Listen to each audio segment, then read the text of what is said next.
ఓం అచింత్యావ్యక్తరూపాయ నిర్గుణాయ గుణాత్మని సమస్తజగదాధార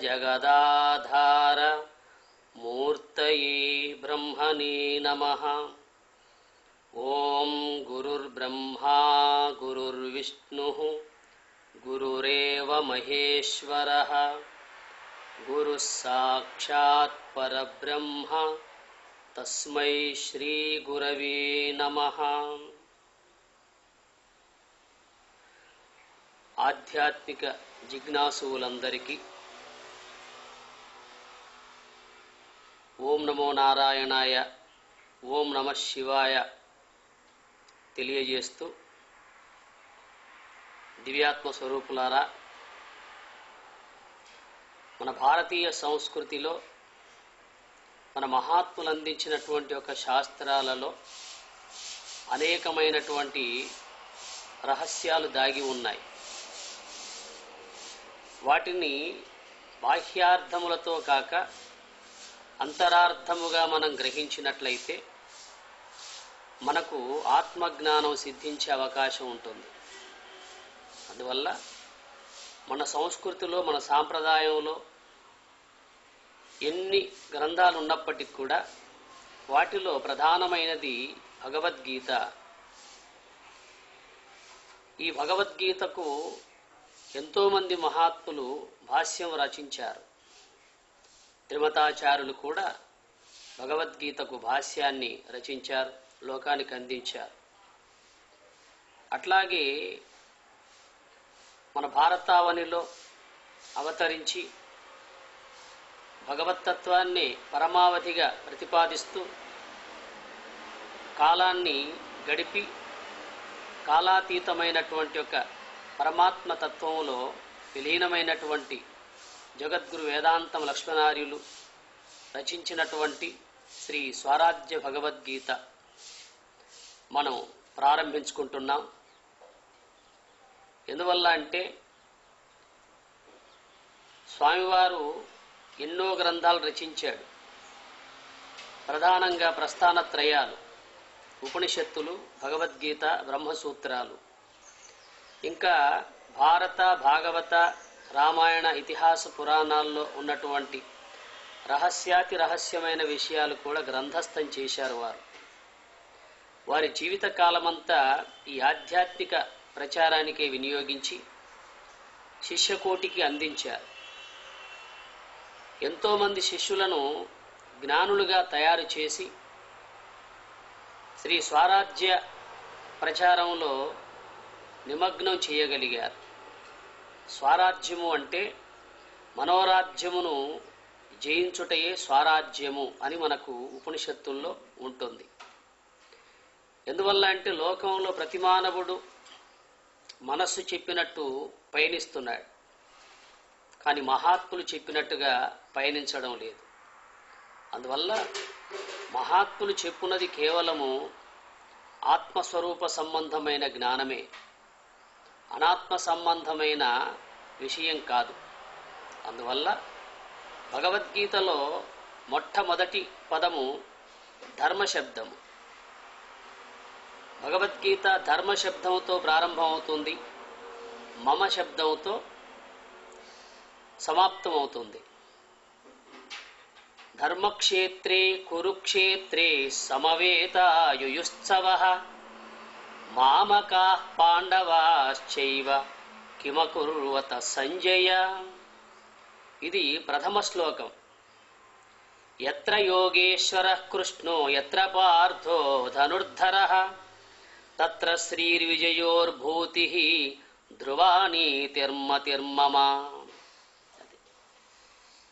ధర్మముతో ప్రారంభమై, అనగా ధర్మశబ్దముతో ప్రారంభమై మమ శబ్దముతో భగవద్గీత సమాప్తించబడుతుంది. మరి ఈ మమ అనే శబ్దాన్ని, ధర్మ అనే శబ్దాన్ని ప్రతి మానవుడు తన ముందుంచుకొని విచారణ చేయగలగాలి. మమ అంటే నా యొక్క, ధర్మ అంటే ధర్మము, నా యొక్క ధర్మము. ప్రతి మానవుడు ఈ రెండు పదాలను తన ముందుంచుకొని విచారించగలిగితే తన యొక్క ధర్మం ఏమిటో అర్థమవుతుంది. తన యొక్క ధర్మము ఆత్మధర్మము. తన యొక్క ధర్మము జ్ఞానములో పయనించే ధర్మము. తన యొక్క ధర్మము మోక్షం వైపు పయనించే ధర్మమే ప్రతి మానవుడి యొక్క ధర్మము. అందువల్ల నా యొక్క ధర్మం ఏమిటి అని విచారించాలి. లోకంలో దేని ధర్మం దానికి ఉంది. పంచభూతాలకు ఉండవలసిన ధర్మం వాటికి ఉంది. సూర్య చంద్రులకు ఉండవలసిన ధర్మం వాటికి ఉంది. నక్షత్రాలకు గ్రహాలకు ఉండవలసిన ధర్మం వాటికి ఉంది. మరి నా ధర్మం ఏమిటి? నాకు ఇతర జీవులకు గల తారతమ్యం ఏమిటి? నేను ఎక్కడి నుంచి వచ్చాను, ఏమిగా ఉన్నాను, ఏమైపోతాను అనేటువంటి ఒక విచారణ చేయడం అనేదే ఆత్మవిచారణ అంటారు. అట్టి ఆత్మవిచారణతో కూడినటువంటి యొక్క దేహము ధర్మక్షేత్రము అనబడుతుంది. ఆత్మవిచారణ చేయక కేవలం ఉదర పోషణకు మాత్రమే వినియోగించుకునే అటువంటి యొక్క జీవనము, వారి యొక్క శరీరము కేవలం కురుక్షేత్రం అవుతుంది. ఎందువల్ల అంటే క్షేత్రము అంటే శరీరము, కురు అంటే అన్నము. అన్నము చేత పుట్టి అన్నము చేత పెరిగి అన్నము యొక్క సారమైన పృథివిలో చేరిపోయే ఈ శరీరమే, ఈ అన్నమయ కోశమే కురుక్షేత్రము. మరి ఇప్పుడు దీన్ని ధర్మక్షేత్రంగా చేసుకోవాలనుకుంటే మహాత్ములు చెప్పిన మార్గాన్ని అవలంబిస్తే ప్రతి మానవుడి యొక్క శరీరము ధర్మక్షేత్రం అవుతుంది. తన ఇష్టానుసారంగా పయనిస్తే అది కేవలము కురుక్షేత్రం అవుతుంది. అందువల్ల భగవద్గీత ధర్మశబ్దముతో ప్రారంభమవుతుంది. మరి ఈ ధర్మము కూడా రెండు విధాలుగా ఉంది. ఒకటి ద్రోణ ధర్మము, ఇంకొకటి కృష్ణ ధర్మము. ద్రోణ ధర్మము అంటే దృణతి కౌటిల్యే ఇది ద్రోణ, దృణ కౌటిల్యే, దృణతీతి ద్రోణ, దృణ కౌటిల్యే. వక్రించున్నది కనుక ద్రోణ ధర్మము. చక్కని మార్గము, మోక్ష మార్గమును అవలంబించేది కృష్ణ ధర్మము. లోకంలో ప్రతి ఒక్క మానవుడు ద్రోణ ధర్మంలో ఉన్నాడు. అంటే ప్రతి మానవుడు లోకంలో వక్రిస్తూ ఉన్నాడు. ప్రజలు వక్రిస్తున్నారు, పాలకులు వక్రిస్తున్నారు, కొంతమంది స్వామీజీలు కూడా వక్రిస్తున్నారు. ఈ విధంగా వక్రించడం అనేది ప్రతి మానవుడి యొక్క మనస్తత్వం. మరి ఈ వక్రబుద్ధి మారి సక్రబుద్ధి కలగాలంటే మహాత్ములు చెప్పిన మార్గాన్ని అనుసరించాలి. అందువల్ల ద్రోణధర్మములో పయనించడం అనేది వక్రించిపోవడము, కృష్ణ ధర్మములో పయనించడం అనేది చక్కగా మోక్షం వైపు పోవడము. అందువల్ల ఈ విషయాన్ని ఆదిశంకరాచార్యులు కూడా తమ భగవద్గీత భాష్యంలో లోకానికి అందించాడు. ద్వివిధోహి వేదోక్త ధర్మ ప్రవృత్తి లక్షణ నివృత్తి లక్షణశ్చ అన్నాడు. ద్వివిధోహి వేదోక్త ధర్మ ప్రవృత్తి లక్షణ నివృత్తి లక్షణశ్చ అన్నాడు. అది అంటే వేదములో రెండు ధర్మాలు చెప్పబడ్డాయి. ఒకటి ప్రవృత్తి లక్షణము, మరొకటి నివృత్తి లక్షణము. ప్రవృత్తి లక్షణం అంటే ఇంద్రియాల ద్వారా, మనస్సు ద్వారా, గుణముల ద్వారా తన ఇచ్ఛా మార్గంలో పయనించడం అనేది ఉందే, దాన్ని ప్రవృత్తి మార్గం అంటారు. నివృత్తి మార్గం అంటే శాస్త్రములు విధించిన రీతిగా మహాత్ములు చూపిన మార్గంలో పయనించడము, దాన్ని నివృత్తి మార్గం అంటారు.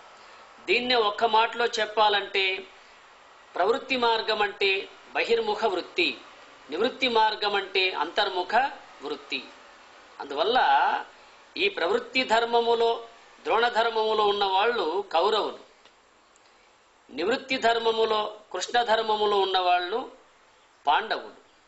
అందుకే పాండవులను మనము ఎప్పుడు వారి యొక్క గొప్పతనాన్ని చెప్పుకుంటాం. కానీ కౌరవుల యొక్క గొప్పతనం ఏమీ లేదు గనక చెప్పుకునే అవకాశం లేదు. ఎందువల్ల అంటే కౌరవులు మహాత్ములను సహితం ఆజ్ఞాపించారు, పాండవులు మహాత్ములను ఆరాధించారు.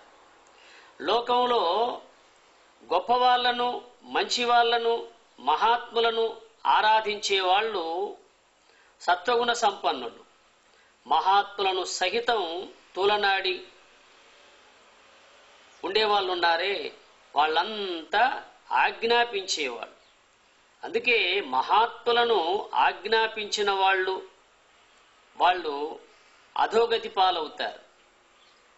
మహాత్ములను ఆరాధించిన వాళ్ళు ఉన్నత స్థాయికి చేరుతారు.